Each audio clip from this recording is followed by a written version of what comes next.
Hello दोस्तों, कैसे हैं आप सभी। दोस्तों आज के इस मॉक टेस्ट के अंदर मैं आपको ईवीएस के वो सुपर क्वेश्चन करवाने वाला हूं जो आपके सीटेट एग्ज़ाम के लिए वेरी मोस्ट है। तो शुरू करें आज का ये मॉक टेस्ट। रेडी हैं आप? पहला क्वेश्चन आपकी स्क्रीन पर है। एक एक क्वेश्चन को अच्छे से तैयार कर लीजिएगा ताकि आप ईवीएस के पोर्शन के अंदर 30/30 ला सकें।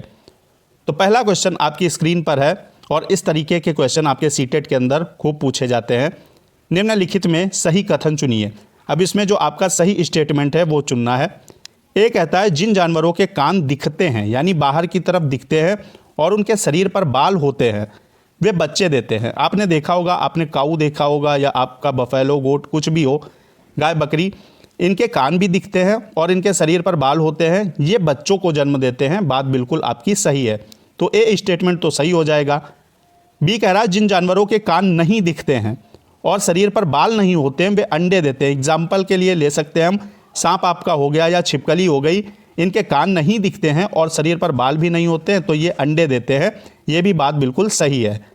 सी की अगर बात करें, ऐसे जानवर जिनके कान दिखते हैं और शरीर पर बाल नहीं होते हैं वे बच्चों को जन्म देते हैं। तो ये आपका स्टेटमेंट रॉन्ग हो जाएगा। यहाँ क्या है, कान दिखते हैं और बाल होते हैं वे बच्चों को जन्म देते हैं, लेकिन यहाँ आपका रॉन्ग लिखा है। डी कह रहा है जिन जानवरों के कान बाहर दिखते हैं और शरीर पर बाल होते हैं वे अंडे देते हैं, जिनके शरीर पर बाल होते हैं वे बच्चे देते हैं। तो यहाँ पे लिखा अंडे देते हैं, तो ये भी आपका डी भी रॉन्ग हो जाएगा। तो यहाँ आपका ए और बी सही हो जाएगा, यानी फोर्थ ऑप्शन के साथ सही आंसर जाएगा।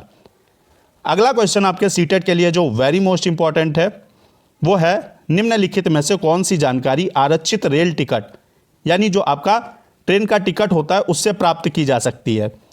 ये कहता है बुकिंग की तारीख और समय। तो बिल्कुल आपका आपने ट्रेन का टिकट देखा होगा, उस पर बुकिंग की तारीख और टाइम दिया जाता है।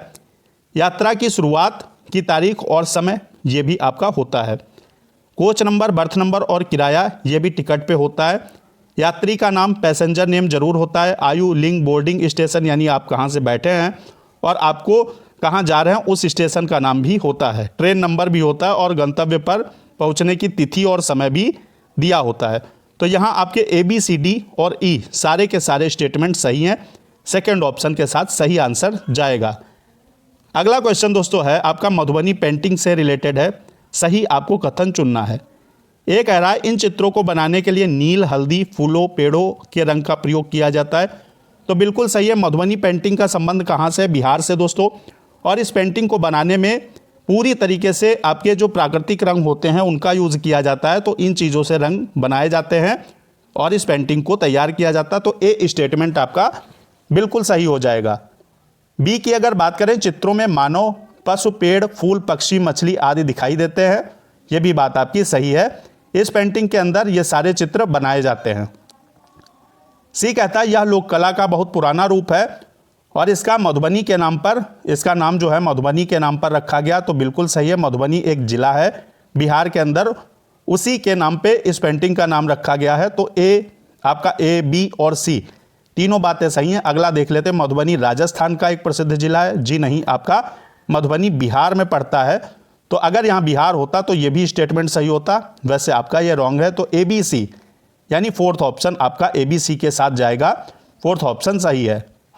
अगला बढ़ें। अगला क्वेश्चन है यदि हम पक्षियों का अवलोकन करते हैं तो हम पाते हैं कि अधिकांश पक्षी अपनी गर्दन बहुत हिलाते हैं। इसकी वजह क्या है? आपने देखा होगा अपने दैनिक जीवन में कि पक्षी कहीं बैठे होते तो अपनी गर्दन लगातार बहुत ज़्यादा हिलाते हैं। इसका कारण क्या है कि उनके कान ढके होते हैं और उड़ सकते हैं। यहाँ कान कर लीजिए, कान ढके होते और उड़ सकते हैं। क्या ये वजह है? तो ये आपकी वजह नहीं है। पक्षियों की दो आंखें होती हैं इसलिए वो अपनी गर्दन हिलाते हैं। तो दो आंखें तो आपकी भी हैं तो आप भी गर्दन हिलाते हैं क्या? तो ये भी आपका कोई कारण नहीं है। उनकी आंखें एक बार में अलग अलग वस्तुओं को पर ध्यान केंद्रित कर सकती हैं। यह भी आपका कारण नहीं है। कारण क्या है, किस लिए गर्दन हिलाते हैं? क्योंकि अधिकांश जो पक्षी होते हैं उनकी आंखें स्थिर होती हैं, उनकी पुतलियां घूम नहीं सकती हैं, हिल नहीं सकती। तो ये आपका सही आंसर हो जाएगा, फोर्थ ऑप्शन के साथ जाएगा। अगला क्वेश्चन क्या है? क्वेश्चन है निम्नलिखित खाद्य श्रृंखला में हिरणों के अनाधिकृत शिकार बढ़ने के साथ अगर हिरणों का शिकार बढ़ गया, हिरण नहीं रह गए तो क्या होगा? ये आपको दिया गया खाद्य श्रृंखला। यहाँ दोस्तों बाघ हिरण को खाता है और हिरण घास को खाता है। तो यहाँ पे अगर हिरण ना रह जाए तो क्या होगा? कुछ वर्षों बाद खाद्य श्रृंखला पर क्या प्रभाव पड़ेगा? क्या घास कम होना शुरू हो जाएगी? बिल्कुल नहीं, घास आपकी, ऐसा कैसे हो सकता है कि हिरन ना रह जाएं और घास कम हो जाए? तो ये आपकी कोई बात नहीं हुई। बी आपका कहता है बाघों की संख्या बढ़ जाएगी। क्या बाघों की संख्या बढ़ जाएगी? तो अगर उसको खाने की चीज़ें नहीं मिलेंगी, यहाँ पे आपको देखना है कि आपको 3 ही चीज़ें देखनी है, घास, हिरन और बाघ। अब ये मत सोचना बाघ और जीव जंतुओं को खा लेगा, यहाँ हिरन की बात हो रही है। अगर खाना नहीं मिला बाघ को तो क्या उनकी संख्या बढ़ेगी? आपका ये क्या हो जाएगा? रॉन्ग हो जाएगा, भूखों मर जाएंगे, संख्या कम हो जाएगी। सी कहता बाघों की संख्या घट जाएगी। ये बात बिल्कुल सही है, अगर हिरन नहीं रहेंगे तो आपका बाघ खाएंगे क्या? तो भूख से मर जाएंगे। सी ऑप्शन सही है, इनकी संख्या घट जाएगी। डी कहता बाघ अपने खाने की आदतों को बदलेंगे। ऐसा बिल्कुल नहीं है, ऐसा नहीं है कि बाघ अगर हिरन नहीं रह जाएंगे तो घास खाने लगेंगे। तो सी ऑप्शन आपका सही हो जाएगा। अगला क्वेश्चन जो है वो क्या कह रहा है, निम्नलिखित में से किस शहर में रेत के पहाड़ पाए जाते हैं? एनसीईआरटी के अंदर आपका दिया गया है कि रेत के पहाड़ कहाँ पाए जाते हैं, अबू धाबी में या बर्लिन में, थिम्पू में या काबुल में। तो रेत के पहाड़ आपके अबू धाबी में पाए जाते हैं। और अब आपको कमेंट बॉक्स में बताना अबू धाबी की मुद्रा क्या है, एनसीईआरटी में आपका दिया गया है।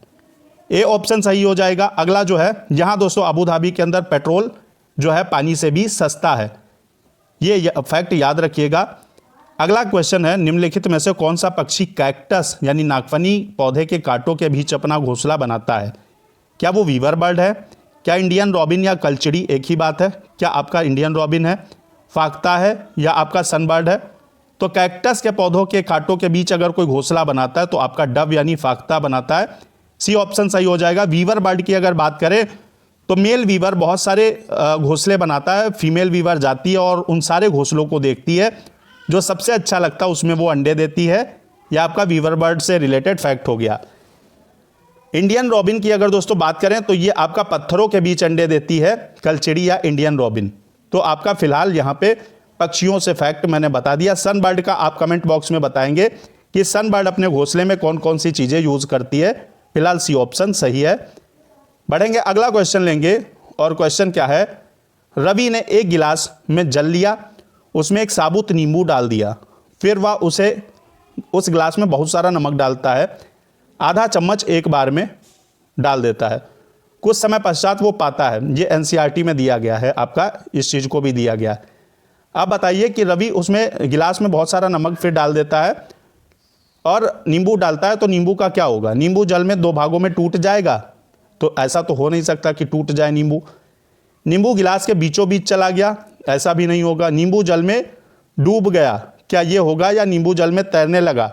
तो यहाँ पे अगर दोस्तों आपने देखा होगा, मृत सागर नाम सुना होगा, मृत सागर में लोग डूबते नहीं है। क्यों? क्योंकि उसमें आपका वो साल्टी आपका सागर है, ओशियन है, उसमें नमक बहुत ज़्यादा पाया जाता है, इसलिए लोग उसमें डूबते नहीं हैं बल्कि तैरा करते हैं। तो यहाँ पे क्या हो जाएगा, अगर नमक पड़ेगा तो नींबू जल में तैरने लगेगा। डी ऑप्शन सही हो जाएगा। अगला क्या है क्वेश्चन, सीटेट के लिए मोस्ट इंपॉर्टेंट जो क्वेश्चन है, चैनल को सब्सक्राइब करके दोस्तों वीडियो को लाइक शेयर कर दीजिएगा। क्वेश्चन है, डॉक्टर मरीजों में मलेरिया की पहचान के लिए खून की जांच करने के लिए निर्देशित करते हैं। खून की जांच से क्या पता चलेगा? खून की जांच अगर होगी तो उसमें मादा मच्छर के अंडों की उपस्थिति का पता चलेगा क्या, या उसमें उपस्थित जीवाणुओं का पता चलेगा? उसमें उपस्थित हीमोग्लोबिन की आपकी टेस्ट दूसरा होता है। तो यहाँ पे हीमोग्लोबिन का संबंध मलेरिया से नहीं है। और आपकी कह रहा लौह तत्व की मात्रा का पता चलेगा, ये भी आपका नहीं सही है। कौन सा सही है? अंडे, अभी आपके अंडों का थोड़ी पता चल जाएगा, इसमें क्या होगा? बी ऑप्शन सही हो जाएगा। उसके जीवाणुओं का पता चलेगा, पॉजिटिव निगेटिव का पता चल जाएगा, बी ऑप्शन सही हो जाएगा। अगला क्वेश्चन क्या है, वह पक्षी जो दिल्ली में सामान्य रूप से दिखाई देता था परंतु अब इस चिड़िया के बारे में जागरूकता बढ़ाने हेतु एक विशेष दिन मनाया जाता है क्योंकि शहरीकरण के कारण यह दुर्लभ हो गई है, ये कौन सी चिड़िया है? क्या मोर है, कोयल है, तोता है या गौरैया है? तो दिल्ली के अंदर जो चिड़िया पाई जाती है और आपका शहरीकरण के कारण इसका दिखना दुर्लभ हो गया है, वो आपकी गौरैया है। डी ऑप्शन सही हो जाएगा। कोयल की अगर बात करें, कोयल अपने अंडे को कौवे के घोंसले में देती है, खुद का ये घोंसला नहीं बनाती है, ये भी बात आपको याद रखना है। कमेंट बॉक्स में अच्छा एक चीज़ और बताइएगा, गौरैया दिवस कब सेलिब्रेट करते हैं? ये आपको बताना है। फिलहाल डी ऑप्शन सही हो जाएगा। अगला बढ़ेंगे, क्वेश्चन क्या है। क्वेश्चन है दोस्तों, पर्वतारोहियों के अधिक ऊंचाई पर जाने से नाक से खून बहने का कारण क्या होता है? अधिक ऊंचाई पर खून या रक्त गाढ़ा हो जाता है, रक्त वाहिकाओं में दबाव बाहरी दबाव से अधिक हो जाता है, रक्त वाहिकाओं में दबाव बाहरी दबाव से कम हो जाता है, या रक्त वाहिकाओं में दबाव बाहरी दबाव के बराबर हो जाता है। खून बहने का कारण क्या होता है? तो अगर ऊंचाई पे जाएंगे तो रक्त वाहिकाओं का जो दबाव है बाहरी दबाव से अधिक हो जाता है, ये कारण होता है। बी ऑप्शन आपका सही हो जाएगा। अगला बढ़ें, क्वेश्चन क्या है। निम्नलिखित में से पर्यावरण अध्ययन पुस्तक में जो पहेलियां दोस्तों सम्मिलित की जाती हैं उसका उद्देश्य क्या होता है? क्या विद्यार्थियों के मन को भ्रमित करना उद्देश्य होगा? ये होगा तो शामिल ही नहीं होंगी, तो ये आपका कारण नहीं हुआ। क्या विद्यार्थियों में तर्क क्षमता विकसित करना, या विद्यार्थियों को खेल दिखाना, या विद्यार्थियों के मन को भ्रमित करके और स्वयं आनंदित होना? तो यहाँ पे आपका डी भी गलत है। खेल दिखाना भी इसका कारण नहीं है। इसका कारण है जब पहेलियाँ दी हुई होती हैं तो वहाँ बच्चे अच्छे तरीके से सीखते हैं। तो यहाँ पे आपका कारण क्या हो जाएगा? विद्यार्थियों में तर्क क्षमता विकसित करना। बी ऑप्शन सही हो जाएगा। अगला बढ़ेंगे, क्वेश्चन है आपका, नीचे दिए गए कथनों ए और बी पर विचार कीजिए। ए कहता है कौवा पेड़ की बहुत नीची डाल पर अपना घोंसला बनाता है। क्या ये बात सही है? ये आपकी रॉन्ग हो जाएगी, क्योंकि कौवा ऊंची डाल पर अपना घोंसला बनाता है और अपने घोंसले में लोहे के तारों का इस्तेमाल भी कौवा करता है। बी स्टेटमेंट कहता है वीवर पक्षी दो पत्तियों को या पत्तों को आपस में सिलकर अपना घोंसला बनाता है। तो ये भी आपका रॉन्ग हो जाएगा। आपस में पत्तों को सिलकर अगर कोई बनाता है तो दर्जन चिड़िया जो आपका टेलर बर्ड होती है, सिलना किसका काम? टेलर का। तो आपस में पत्तियों को सिलकर घोंसला कौन बनाता है? दर्जन पक्षी या टेलर बर्ड बनाता है। तो यहाँ ए और बी आपके दोनों रॉन्ग हैं। थर्ड ऑप्शन के साथ सही आंसर जाएगा। ए और बी दोनों गलत हैं। अगला क्वेश्चन बढ़ेंगे और क्वेश्चन है, निम्नलिखित में से कौन सा ईवीएस शिक्षण के लिए उपयुक्त उपागम यानी अप्रोच नहीं है? कौन सी ईवीएस के शिक्षण में अच्छी अप्रोच नहीं है? सर्वेक्षण, तो ये आपका अच्छी एक अप्रोच है। रोल प्ले भी आपका अच्छा अप्रोच है बच्चों को सिखाने का। और आपका फील्ड ट्रिप सबसे अच्छा अप्रोच है, क्योंकि फील्ड ट्रिप जैसे नियरेस्ट कोई भी चीज़ें हैं उनको बच्चे को ले जाएं, उस जगह पर दिखाएं, और बच्चे जब देखेंगे तो ज़्यादा जल्दी सीखेंगे। तो यहाँ पे ये तो सबसे बेस्ट आपका होता है अप्रोच। क्या व्याख्यानों द्वारा शिक्षण या निर्देशन? तो यही आपका क्या हो जाएगा? ये रॉन्ग हो जाएगा। कोई व्याख्यान नहीं देना है। डी ऑप्शन, इस शब्द को देखते ही काट दीजिएगा। ए, बी और सी इसमें सही हो जाएंगे। नहीं पूछ रहा था, पूछा आपसे नहीं है, इसलिए आपका जो गलत होगा वही सही हो जाएगा। डी ऑप्शन सही है। अगला क्वेश्चन जो है वो कह रहा है किस राज्य के लोग कचनार के फूल से बनी सब्जी या पकौड़े खाते हैं? अगर दोस्तों आपका सहजन पूछा जाता तो वहाँ आपका सहजन के लिए महाराष्ट्र सही हो जाता, लेकिन यहाँ कचनार पूछा गया। कचनार आपका उत्तर प्रदेश से रिलेटेड है। केरल में दोस्तों आपका उबला हुआ टैपियोका नारियल करी के साथ और आपका केले के फूल की सब्जी, ये सब आपका केरल से संबंधित है। बोरा चावल जो पकने पर चिपचिपे हो जाते हैं वो असम से संबंधित है। असम में बांस की ऊंचाई पे घर बनाए जाते हैं जिनकी ऊंचाई 10 से 12 फीट या 3 से 3.5 मीटर होती है। ये भी याद रखिएगा। तो आज के इस वीडियो के अंदर 15 मोस्ट इंपॉर्टेंट क्वेश्चन किए हैं। अब आप अपना स्कोर कमेंट बॉक्स में ज़रूर बताइएगा। मिलते हैं एक और धुआंधार अच्छे मॉक टेस्ट के साथ। तब तक पढ़ते रहिए। जय हिंद, वंदे मातरम।